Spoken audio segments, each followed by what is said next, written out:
Nila. Beauty pageants at triathlons ang buhay ko. Bonus na kapag naiuwi ko ang corona at medalya. I am Alexandra Faith Garcia, a beauty queen and triathlete. Adding MX3 capsule into my training regimen helps me a lot, together with proper diet and exercise. Having MX3 capsule is a winner for me. Dito ko bilib.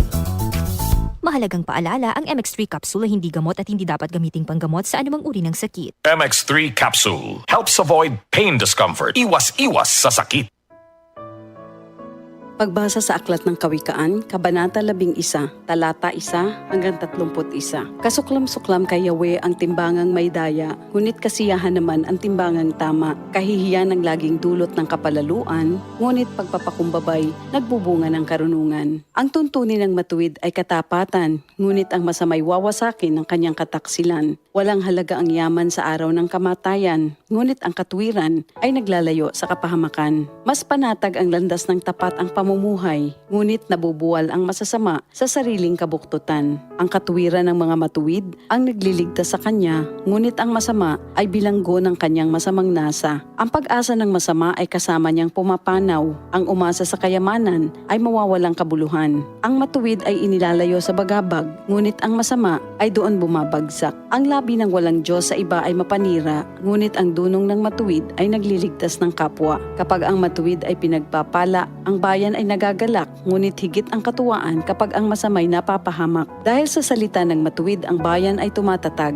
ngunit sa kasinungalingan ng masama, ang lungsod ay nawawasak. Ang kapos sa kaalaman ay humahamak sa kapwa, ngunit laging tahimik ang taong may unawa. Walang maitatago sa bibig ng madaldal, ngunit ang tunay na kaibigan, iyong mapagkakatiwalaan. Sa kakulangan ng tuntunin ng bansa ay bumabagsak, ngunit sa payo ng nakararami, tagumpay ay tiyak. Ang nananagot para sa iba, sa gusot ay nasasadlak, ngunit ang ayaw gumarantiya ay malayo sa bagabag. Ang babaeng mahinhin ay nag-aani ng karangalan, ngunit ang walang dangal, tambakan ng kahihiyan.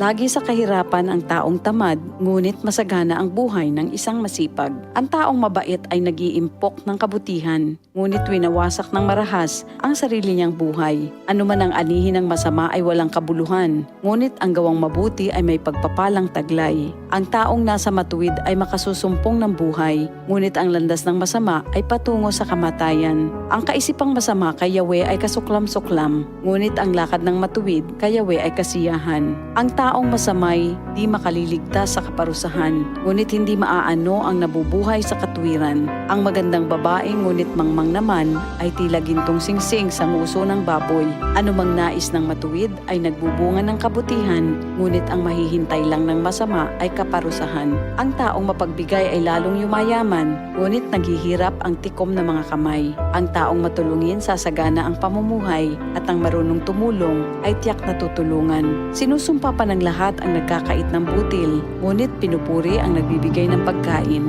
Kung mabuti ang hangarin, ikaw ay igagalang. Kapag humanap ng gulo, iyon ay masusumpungan.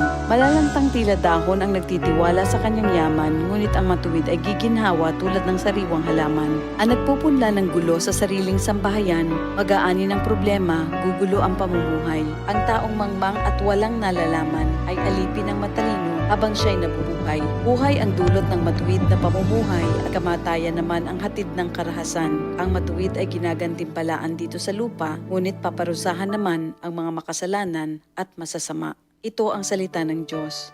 DCXL 558